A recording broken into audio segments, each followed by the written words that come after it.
বনে যখন গভীর রাতে সবকিছু নিস্তব্ধ নীরব হয়েছিল, এমন সময় বনের উত্তর দিকের বড় আম গাছটার নিচে যে কুয়ো ছিল সেখানে হঠাৎ ঝড় ওঠে। গাছের ডালপালাগুলো এমন ভাবে দুলতে থাকে যেন এক্ষুনি সব লণ্ডভণ্ড হয়ে যাবে, মাটি কেটে চৌচির হয়ে যাবে। সবকিছু মিলিয়ে এক ভয়ঙ্কর পরিবেশ তৈরি হয়। এর মাঝেই কুয়ো থেকে একটা লাল খড় উপরে ভেসে ওঠে। ডাইনি যখন আকাশ বাতাস কাঁপিয়ে অট্ট হাসিতে হাসতে থাকে, এমন সময় ডাইনির বহন টমটম সেখানে আসে, আর ডাইনি তার বহনে বসে উড়ে চলে যায়।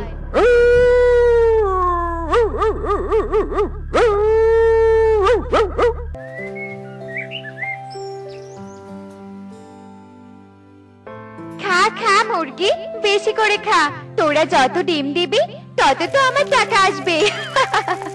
একে কালু, কাঠ নিয়ে এলেছে? না নিয়ে এসে কি আর পারি বলো? শীতকাল তো চলেই এলো, ঘরটা আমাদের ভাঙাচুরা। ঘরের ভাঙা অংশ দিয়ে ঠান্ডা বাতাস হু হু করে আসে, তাই ভাবছি মেরামত করব। তা বেশ ভালো হবে কালু, ঘরটা দিলে একটু শান্তিতে ঘুমাতে পারবো। কালু দাদা, কাঠ তো নামিয়ে দিয়েছি, এবার আমার ভাড়াটা দাও, আমি বাড়িতে চলে যাই। ও হ্যাঁ হ্যাঁ, গল্প করতে করতে তোকে যে ভাড়ার টাকাটা দিব তা ভুলেই গিয়েছিলাম। এই নে, টাকাটা নিয়ে যা। টোনা ভাড়ার টাকা নিয়ে আবারও বাড়ির দিকে রওনা দেয়। টোনা, তুমি এসেছো? আমি আরো তাড়াতাড়ি করে রান্না করছি, তুমি ঘরে যাও, আমি তোমাকে খাবার খেতে দিচ্ছি। জুনি, আমাদের এই ঘরটা তো একেবারে নড়বড়ে, ঘরের চারদিকে কত ভাঙাচুরা, দেখো কত বাতাস আসে, আমরা তো রাতে ঘুমাতেই পারবো না। বনে সবাই তাদের বাড়িঘর ঠিক করছে, কিন্তু আমরা। চিন্তা করো না টোনা, খাবার সামনে নিয়ে চিন্তা করতে নেই, তুমি খেয়ে নাও, দেখবে ঠিক একটা না একটা ব্যবস্থা হয়ে যাবে। বুক ভরা দীর্ঘশ্বাস নিয়ে টোনা খাবার খায়। এভাবেই যতদিন এগিয়ে যাচ্ছিল, শীতের প্রকোপ আরো বাড়ছিল। শীতের আগমনে বনবাসীর মাঝে যেন এক উৎসব বেজে যায়। কেউ বা নতুন ধানের পিঠার আয়োজন করে, কেউ বা পিকনিকের আয়োজন করে। কি মজা, কি মজা! উফ কুহুপারু, চুপ করবি তোরা? তোদের জন্য পাখিদের লিস্ট করতেই পাচ্ছি না। এই 1 2 3 10, এই 11, এই তো অনেক পাখিরই হয়েছে। এবার মনে হয় বেশ জমজমাট হবে পিকনিক। পাখিরা যখন নামের লিস্ট করছিল, এমন সময় সেই পথ দিয়ে টোনা আর টুনি হেঁটে যাচ্ছিল। এই তো টোনা টুনি। হ্যাঁ রে, তোরা কি এবার পিকনিক খাবি না? আমাদের তো প্রায় লিস্ট হয়ে গেছে। কাকুলি দিদি, তুমি কি পাগল হয়ে গেলে নাকি? দেখছো না ওরা এখন ওদের বাড়ি ঘরে ঠিক করতে পারছে না, ওরা আবার কিনা খাবে পিকনিক। ময়ূরী দিদি, কথায় আছে না, কারো পৌষ মাস আবার কারো সর্বনাশ। শোনো, কখনো কারো অসহায় অবস্থান নিয়ে হাসাহাসি করবে না। সৃষ্টিকর্তা কখন কাকে কোথায় নিয়ে যায় তা আমরা বলতে পারি না। চলো টুনি, এখানে থাকলে আমাদের আরো কটু কথা শুনতে হবে। কিন্তু মচকাবে না, বেকার বেকার কথা বলতে গেলাম তোর। তোমরা এখানে লিস্ট করো, আমরা সবাই খেলতে গেলাম, কেমন? হ্যাঁ খেলবি, ভালো কথা, কিন্তু একদম ওই আম গাছের গোড় কাছে যাবে না কিন্তু, বারবার বলে দিচ্ছি। কিন্তু কেন মা, গেলে কি হবে? এত প্রশ্ন করিস না তো, যা বলেছি তাই করবি। চল কাকুলি, বাড়িতে চলে যাই। এরপর ওরা বাড়িতে চলে যায়, আর এভাবেই আরো কয়েকদিন কেটে যায়। টোনা, আমার বড্ড শীত করছে, তুমি কি ঘর বানানোর টাকা পেলে? দেখো ঠান্ডা বাতাসে আমি একদম জমে যাচ্ছি। কি শীত, আর শীত সহ্য করতে পারছি না টোনা। টুনি, আমিও তো জমে যাচ্ছি, এত টাকা কোথায় পাবো বলো? জানোই তো আজ কদিন থেকে কোনো কাজ পাচ্ছি না, আবার বনে কেউ তো আমাদের সাহায্য করবে না। যদি কেউ টাকা ধার দিত তাহলে বেশ ভালো হতো। টোনা, তুমি কি পাগল হলে নাকি বলো? যারা আমাদের অসহায় অবস্থান নিয়ে এত মজা করছে, তারা কিনা আমাদের টাকা ধার দিবে? এমন সময় টুনির চোখ যায় ঘরের কোণে থাকা দুটো শাড়ির দিকে। টোনা, এই তো পেয়েছি বুদ্ধি, আমি তো ভুলেই গিয়েছিলাম মালতী দিদির দেয়া দুটো শাড়ির কথা। কাল সকালে আমরা এই শাড়ি দুটো আমাদের ঘরের চারপাশে পেঁচিয়ে দিব, তাহলে শীতের ঠান্ডা বাতাস কম আসবে। বাহ টুনি, তোমার তো অনেক বুদ্ধি। আচ্ছা ঠিক আছে, আজ রাতটা কষ্ট করে কাটিয়ে দেই, কাল একটা ব্যবস্থা হবে। টোনা আর টুনি যখন শীতের রাতে কনকনে শীতের সাথে বেঁচে থাকার লড়াই করছিল, অন্য প্রান্তে নিষ্ঠুর পাখিরা তখন আরামে কম্বল কাঁথা মুড়ি দিয়ে ঘুমাচ্ছিল। এভাবেই রাতটা কেটে যায়। পরদিন সকালে টুনি শাড়ি দিয়ে তাদের ঘরটা পেঁচিয়ে দেয়। এই টুনি টোনা আছে বলে আমাদের বিনোদনের অভাব হয় না। সত্যি এমন বাড়ি এই প্রথম দেখলাম।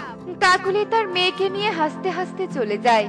এসব কিছু শুধু কাকুলির মাঝে সীমাবদ্ধ ছিল না, বনের বাকি পাখিরাও টোনাটুনিকে নিয়ে তুচ্ছ তাচ্ছিল্য করত। এভাবেই কষ্টে তাদের দিন কাটছিল। টোনাটুনি কোনোভাবেই শীতের বাতাসকে উপেক্ষা করতে পারছিল না। এই নাও টুনি, জলটা খেয়ে নাও, দেখবে কাশিটা কমে গেছে। তোমায় কত করে বলি একটু গরম জল খাও। গরম জল খেলে কি হবে টোনা? গরম কোনো কাপড় নেই, ঘর নেই। টোনো, টোনো, বাড়িতে আছিস? টোনো, এই টোনো। এই তো তুই, আমি জানতাম তোকে বাড়িতে পাবো। হ্যাঁ মোড়ল মশাই, বলুন কি বলবেন? আসলে টোনো, তোর কাছে একটা কাজের খবর নিয়ে এসেছি। তুই কি আমাকে কাজটা করে দিতে পারবি? হ্যাঁ মোড়ল মশাই, আমি তো কাজ করার জন্যই কাজের খোঁজ করছি। বলুন আমাকে কি করতে হবে? আসলে মানে তোকে বনের উত্তরের গ্রামে কয়েকটা মালামাল নিয়ে যেতে হবে। তোর তো ভ্যান আছে। সে কি মোড়ল মশাই, উত্তরের গ্রামে? কিন্তু ওই গ্রামের সাথে তো আমাদের গ্রামের কোনো সম্পর্ক নেই। শুনেছি ওই বড় আম গাছটার কুয়ো ভালো না, তাই তো আমাদের কোনো যাতায়াত নেই। আরে না না, এইসব কিছু তো গুজব।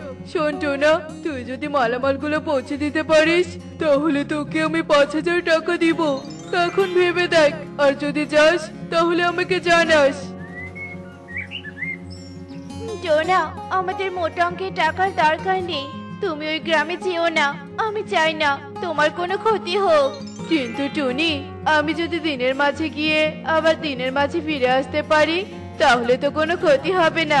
একবার ভেবে দেখো, যদি আমরা 5,000 টাকা পাই তাহলে সুন্দর ঘর দিতে পারবো। তুমি এক কাজ করো, তান্ত্রিক বাবার দেওয়া রক্ষা কবচটা আমার হাতে বেঁধে দাও। টুনি টোনার কথায় অনেক আপত্তি জানায়, কিন্তু টোনা টুনিকে অনেক বুঝিয়ে রক্ষা কবচ হাতে বেঁধে ভ্যান নিয়ে পাশের গ্রামে যায়। আর সারাদিন মালামাল ডেলিভারি দিতে দিতে রাত হয়ে যায়। এ কি, রাত তো হয়ে গেল। এবার আমি এই আম গাছটার পাশ দিয়ে কি করে যাব? টুনি তো ভীষণ চিন্তা করছে। না না, আজ যে করে হোক বাড়িতে যেতেই হবে। টোনা ভ্যান নিয়ে ভয়ে ভয়ে এগিয়ে আসতে থাকে। রাত তখন বেশি না হলেও নিস্তব্ধতা এত ছিল যে যে কেউ দেখে ভাববে এখন গভীর রাত। টোনা আম গাছটার কাছে আসতেই কুয়োর উপর লাল ঘরটা দেখতে পায়। এ কি, লাল ঘর? ঘরটা তো ভীষণ সুন্দর। এই ঘরটা বরং ভ্যানে তুলে নেই, টুনি ভীষণ খুশি হবে। আর তাড়াতাড়ি পালাই বাবা। টোনা ভয়কে উপেক্ষা করে লাল ঘরটা ভ্যানে তুলে নেয়। আর যেই নিয়ে এগিয়ে যাবে অমনি ঝড় শুরু হয়। গাছের পাতাগুলো উড়ে টোনার শরীরে ঝটকা লাগতে থাকে। আর ভ্যানের ঝাঁকিতে লাল ঘর থেকে একটা আপেল মাটিতে পড়ে যায়। অমনি টোনা ভয়ে জ্ঞান হারিয়ে ফেলে। এদিকে লাল ঘর আবারও কুয়োর মাঝে চলে যায়। এদিকে সকালে এ কি, আমি সারা রাত এখানে ছিলাম। কাল রাতে তো ভেবেছিলাম আমি আর জীবিত থাকবো না। আরে আরে, ওই তো একটা আপেল। আমি বরং আপেলটা নিয়ে তাড়াতাড়ি পালাই বাবা, আর এক মুহূর্ত দেরি করা যাবে না। টোনা আপেলটা নিয়ে বাড়িতে চলে আসে আর টুনিকে রাতের কথা সবটা খুলে বলে। টুনি, আর চিন্তা করো না, ভালোই ভালোই ফিরে এসেছি, এটাই অনেক। চলো আপেলটা ভাগ করে খাই। এরপর ওরা দুজন আপেলটা যেই না কাটে অমনি আপেলের মাছ থেকে একটা পরী বেরিয়ে আসে। তোমাদের অনেক ধন্যবাদ আমাকে মুক্ত করার জন্য। তোমাকে আমরা কি করে মুক্ত করলাম? এই তো এই আপেলটা কেটে। আসলে আমি আপেল হয়েই লাল ঘরে বন্দি ছিলাম। ওই ডাইনি আমাকে আচমকা বন্দি করে লাল ঘরটা দখল করেছিল। আর ওই লাল ঘরটা যে অনেক শক্তিশালী, আমি কোনো প্রতিশোধ নিতে পারিনি। ওই ডাইনি যাকে পেত তাকেই খেয়ে ফেলতো, আমি কিচ্ছু করতে পারিনি। আজ তোমরা আমায় আপেল কেটে মুক্ত করলে, এবার আমি প্রতিশোধ নিব, মুক্ত করব ওই লাল ঘর। কিন্তু পরি, ওই ডাইনি আমার ক্ষতি করলো না কেন? তবে টোনা, এবার যে আমায় যেতে হবে প্রতিশোধ নিতে। তোমাদের দেখে মনে হচ্ছে তোমাদের অনেক কষ্ট। এই নাও সোনার মোহর, তোমরা একটা ঘর বানিয়ে নিও। এবার আমি আসি, আমার হাতে যে একটুও সময় নেই, ডাইনি আবার সব বুঝে যাবে। পরি অনেক তাড়াহুড়ো করে ডাইনিকে বিনাশ করতে যায়। আর টোনা টুনি সোনার মোহর পেয়ে অনেক খুশি হয় আর তাদের উন্নতি করে। এদিকে বনবাসীরা সবাই সবটা জানতে পেরে তাদের ভুল বুঝতে পারে। দেখলে তো বন্ধুরা, অন্যের উপকার করলে তার প্রতিদান ঠিক পাওয়া যায়। এমনই সব মজার মজার শিক্ষণীয় টুনি পাখির গল্প দেখতে আমাদের সাথেই থেকো। আর গল্পটি কেমন হয়েছে তা কমেন্টে জানাতে ভুলো না কিন্তু। Bye bye.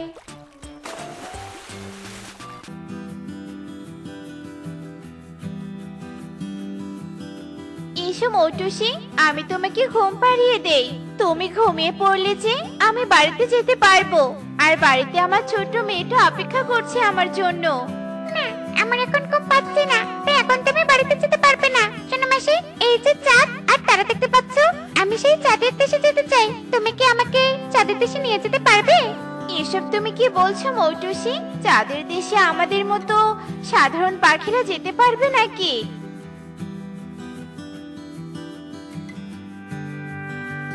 কি ব্যাপার টুনি, মৌটুসি এখনো ঘুমায়নি? না রানীমা, মৌটুসি বলছে ও নাকি চাঁদের দেশে যাবে। হ্যাঁ মা, আমি চাঁদের দেশে যেতে চাই, তুমি একটা ব্যবস্থা করে দাও মা। আমি তো তোর কোনো আবদার অপূর্ণ রাখিনি রে মা, আর এই আবদারটা অপূর্ণ রাখবো না। তুই এখন ঘুমিয়ে পড়, আমি তোকে কালকের মধ্যে চাঁদের দেশে নিয়ে যাওয়ার ব্যবস্থা করে দেব।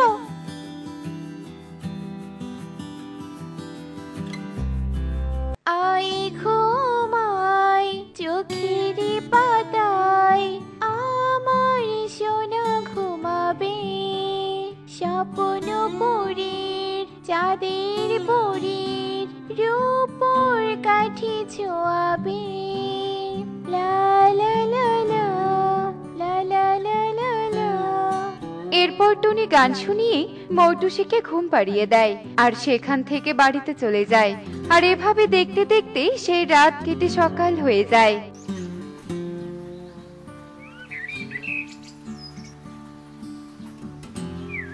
আর পরের দিন তান্ত্রিককে ময়ূরীর বাড়িতে ডেকে পাঠানো হয়।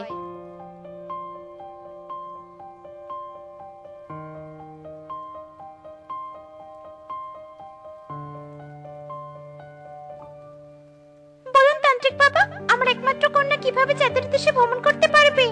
ইল বাবা, একটা উপায় আছে, তবে এর জন্য আমাকে 10,000 টাকা দিতে হবে। আচ্ছা ঠিক আছে তান্ত্রিক বাবা, আমি আপনাকে 10,000 টাকা দিব, তবু আপনি আমার কন্যার এই আবদারটা পূরণ করবেন।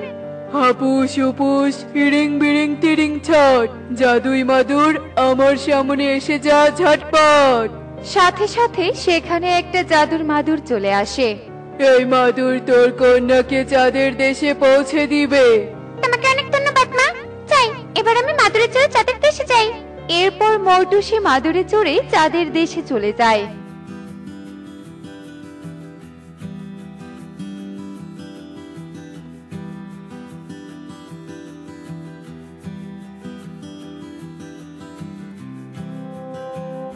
ওয়াও, কি সুন্দর দেখতে চাঁদের দেশ। চাই চারপাশটা ঘুরে দেখি।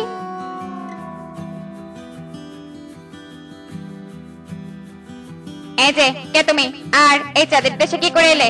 আমি হলাম ময়ূর কন্যা, আর আমার মা অনেক ধনী, তাই অনেক টাকা খরচ করে আমাকে চাঁদের দেশে ভ্রমণ করতে পাঠিয়েছে। এই খরগোশ, তুই আমাকে চাঁদের দেশটা ঘুরে নিয়ে দেখাতো, এর জন্য আমি তোকে অনেক টাকা বেতন দেব। না না, বেতন আমার চাই না, তবে চাঁদের বুড়ি অনুমতি দিলে আমি তোমাকে চাঁদের দেশ ঘুরিয়ে দেখাবো। এসো আমার সাথে এসো। এরপর খরগোশ মৌটুসিকে চাঁদের বুড়ির কাছে নিয়ে যায়।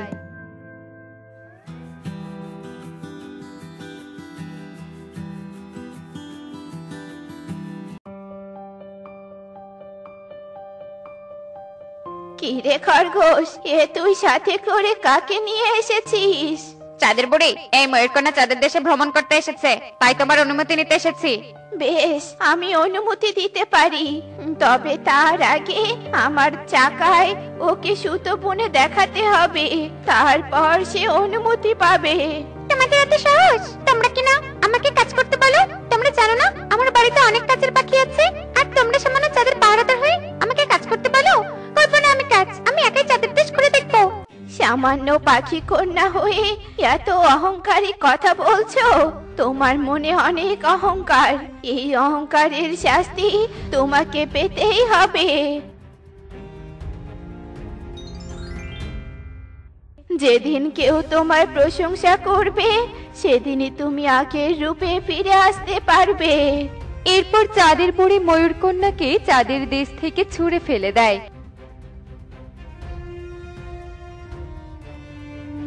আর সাপরূপী মৌটুসি এক অচেনা বনে গিয়ে পড়ে। আমি কোথায় চলে এলাম? এখন তো আমি বাড়িতে যাবো কি করে? আর এই সাপরূপী আমি বাড়িতে গেলে তো সবাই আমাকে দেখে অনেক ভয় পাবে। না না, এই অবস্থায় বাড়িতে ফিরে যাওয়া যাবে না। এই বড্ড খেতে পেয়েছে। ওই তো একটা বাড়ি, চাই ওই বাড়িতে গিয়ে একটু খাবার চাই।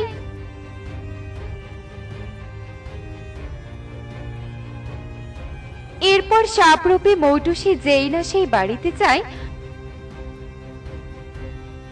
তখনই ঘর থেকে পারুল বের হয়ে আসে। আর সাপরূপী মৌটুসি যেই না খাবার চাইতে যাবে, তখনই পারুল চিৎকার করে ওঠে, সাপ সাপ, মা বাবা দাদি লাঠিটা নিয়ে এসো, বাড়িতে সাপ এসেছে। পারুলের চিৎকার শুনে সুখী ও কবুতর বাহিরে চলে আসে। এদিকে সাপরূপী মৌটুসিও মার খাবার ভয়ে পালিয়ে যায়।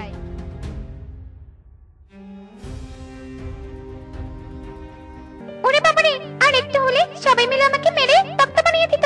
ইস, অহংকার করা আমার মোটেও উচিত হয়নি। যে কিনা একবার খাবার চাইতে অনেক খাবার পেয়েছে, তো আজ সে খাবারের যন্ত্রণায় ছটফট করছে। আমি আর কখনো অহংকার করব না। ওই তো ওই ছেলেটা এক টুকরো রুটি ফেলে দিল, চাই রুটিটা খেয়ে নেই। এরপর সাপরূপী মৌটুসি যেই না রুটির টুকরোটা তুলে নেয়, তখনই সে এক ক্ষুধার্ত বৃদ্ধাকে চিৎকার করতে দেখতে পায়, আমার খুব খিদে পেয়েছে, কেউ আমাকে একটু পানি দেবে, আমি যে আর চলতে পারছি না। ক্ষুধার্ত বৃদ্ধাকে দেখে সাপরূপী মৌটুসি এগিয়ে আসে।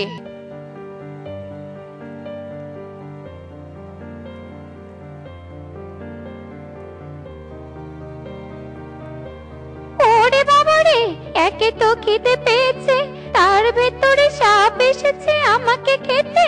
এদিকে আমি চলতেও পারছি না, আজ বুঝি বাড়ি ফেরা হলো না। ভাবিও না ঠাকুমা, আমি তোমার কোনো ক্ষতি করবো না, বরং আমি তোমাকে সাহায্য করতে এসেছি। এই রুটির টুকরোটা তুমি খেয়ে নাও। তুই একটা সাপ হয়ে আমার প্রাণ বাঁচালি? সত্যি তোর মনে কোনো অহংকার নেই, তুই খুবই ভালো রে। সাপরূপী মৌটুসির প্রশংসা করায় মৌটুসি মুক্ত হয়ে যায়। একে তুই কি ইচ্ছেধারী নাগিন নাকি? না ঠাকুমা। এরপর মৌটুসি কামিনী বৃদ্ধাকে সব কথা খুলে বলে আর নিজের বাড়িতে চলে যায়।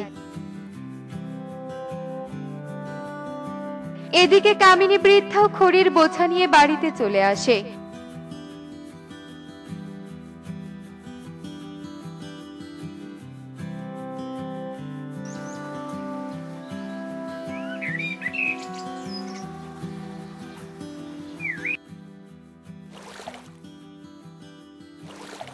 দেখলে তো বন্ধুরা, অহংকারের পরিণতি সব সময় খারাপ হয়, তাই আমাদের অহংকার করা উচিত নয়।